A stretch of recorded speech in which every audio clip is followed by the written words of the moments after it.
Hello po, magandang gabi o magandang umaga po. Magandang hapon o magandang tanghali po sa inyo. May tao bang nakakamiss sa'yo ngayon? Ito po yung collective timeless reading lang po.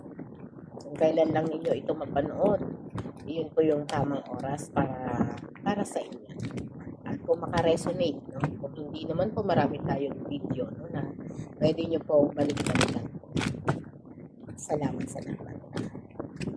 May tao bang nakakamiss sa'yo ngayon?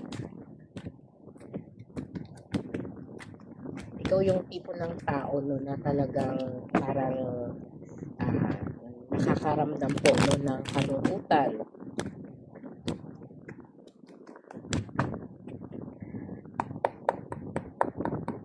Nalulungkot ka no, kasi pakiramdam mo no, nag-iisa ka lang.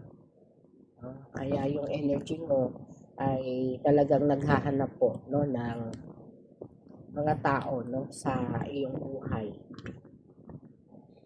Ito no, ito yung energy na talagang nagkaroon po no, ng mga biglaan. Yung mga biglaan na emosyon no, na parang bigla mo lang naalala yung nakaraan mula sa past mo. Yung mula sa past mo na talagang parang kusa kang lumayo. No?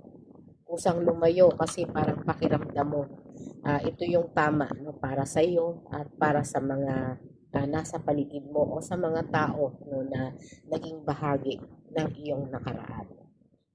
At yung parang naging tapat ka, no? Sabi mo nga sa sarili mo, gusto mo lang maging totoo, no? Kaya mas nagkaroon ka po no, ng desisyon na kusang lumayo, no? At hindi ka na nagpaliwanag, no? Parang ikaw yung nang ghost